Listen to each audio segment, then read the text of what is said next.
ठीक है।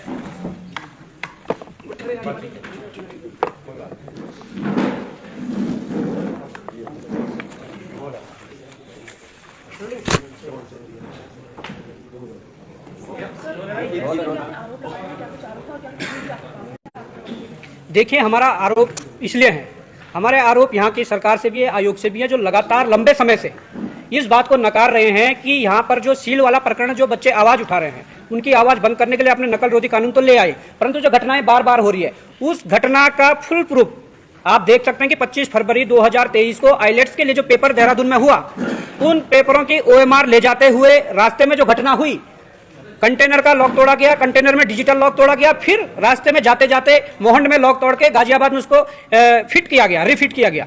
तो आप इसको नकार नहीं सकते कि ये परीक्षाओं में जो गड़बड़ियां हो रही है, जो सीलें टूट रही है। मैं बयान देख रहा था उत्तरकाशी के एक पुलिस अधिकारी का, जिन्होंने कहा था कि रोडें खराब है, गड्ढों में आकर ये सील टूट जाती है।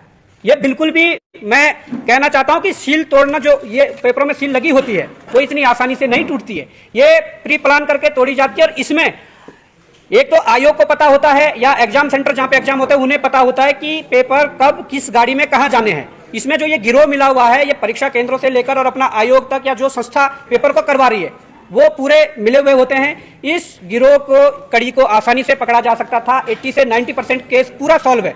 इसमें जो ट्रांजैक्शन ड्राइवर को लालच में जो 5,000 रुपए दिए गए और 30,000 रुपए का उनको लालच दिया गया, 30 लाख रुपए का जो लालच दिया गया था, ये बताता है। और पुलिस की कार्यशैली पर यहाँ पर प्रश्न चिन्ह खड़े होते हैं। जब आपके पास 80 से 90% केस सॉल्व था, तो आप एक बड़े गिरोह को, जो राज्य में चल रहा है, जो देश में चल रहा है, जो अंतर्राष्ट्रीय लेवल पर जो चल रहा है, जो वहां से इन चीजों को हैंडल कर रहे हैं, उस गिरोह की कड़ी को पकड़ सकते थे, उस गिरोह के कड़ी को तोड़ सकते थे। परंतु पुलिस ने अपनी निष्क्रियता दिखाई। मुझे यह शंका है कि ये 25 तारीख को यहाँ पर एग्जाम होता है और शाम को पेपर्स डिस्पैच होते हैं हमारी गाड़ी में, और 27 तारीख को मेरे को कंपनी से फोन आता है, जी आपका ई-लॉक टेम्पर किया गया, क्योंकि ई-लॉक जो होता है पीछे लगा होता है, वो जैसे ही टेम्पर होता है, टूटता है, उसी टाइम अलर्ट आ जाता है।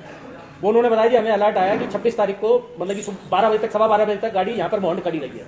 फिर हम यहाँ पर 27 तारीख को हमें पता चला, तो 27 तारीख को हम देहरादून आए यहाँ पर। तो ड्राइवर को हमने कहा तू सच बता देगा तो हम तेरे को कुछ नहीं कहेंगे। तो उसने कहा जी मैं इसमें इन्वॉल्व हूँ, ये ताला खोलने में मैंने मदद करी थी, मुझे 30 लाख रुपए का लालच दिया गया था, और मैं अपनी पूरी कोशिश करूंगा कि इनको ट्रैप कराने में पूरी कोशिश करूंगा। और हम वहां पर बैठे थे, उस बंदे का फोन भी आया, जिस बंदे ने मतलब इसको लालच दिया, जिन बंदों ने ये काम करा है, उसका फोन भी आया, उसकी रिकॉर्डिंग भी है हमारे पास। मतलब वो बंदा फोन कर रहा था, क्योंकि वॉइस कॉल जो होती है मेरे ख्याल से वो शायद रिकॉर्ड नहीं हो पाती, लेकिन हमने ड्राइवर ने आपको बताया था, इसको क्या ड्राइवर ने कौन लोग थे, क्या थाने की हम बात करेंगे, थाने में बयान दर्ज। हाँ जी, उसने बताया सारा कि कौन, विक्की नाम का एक लड़का था उसमें इन्वॉल्व, और अपना ये कारें थी 2-3, जिसमें से एक नंबर है UK07DW2102। चौकी इंचार्ज थे ओम प्रकाश जी, उन्होंने उस पर चेक भी करा था, एम परिवहन पे, या जो भी इनकी साइट ऐप है उसके ऊपर उन्होंने चेक करा था, ये गाड़ी यहाँ देहरादून नंबर की थी। अब ये बाद में पता चलता कि वो गाड़ी में चोरी की नहीं थी, हो सकता है कि गाड़ी जेन्युइन भी हो। अगर वर्तमान में ड्राइवर अपने घर बैठा हुआ है छुप के, फोन उसका ऑन है, वो इजीली ट्रैक हो सकता है, कोई ऐसी दिक्कत वाली, क्योंकि हमने पुलिस वेरिफिकेशन करा रखी है। हमने उसके दिल्ली तक, जहां वो कमरे में रह रहा था, हमने वहां तक भी सीलें उसके कमरे से मिली है।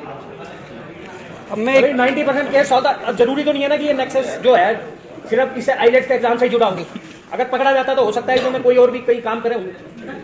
अब मैं ये बताना चाहता हूं कि इनका जो ऑल इंडिया ट्रांसपोर्ट का जो अपना काम है, इनके पेपर में कोई ऐसा, इनके गाड़ी में कोई ऐसा नहीं है कि कोई प्राइवेट या CBSE बोर्ड या इसी तरीके एग्जाम की ट्रांसपोर्ट होता है। इसमें सरकारी जो नौकरी के लिए परीक्षाएं होती है, उनका ट्रांसपोर्ट भी इसी तरीके से होता है। वो जो सील तोड़ने वाली घटना उत्तराखंड में हो रही है, वो निश्चित रूप से इन्हीं कारण से हो रही है कि ट्रांसपोर्ट के दौरान पेपरों की सील तोड़ी जा रही है, और अपने लोगों को फायदा पहुंचाने के लिए वो प्रश्न पत्र जो चुराए जा रहे हैं, उनकी फोटो खींची जा रही है। वो आपके सामने एक्सप्लेन करने की जरूरत नहीं है कि उत्तराखंड में लगातार कई माह से ये प्रकरण चल रहे हैं।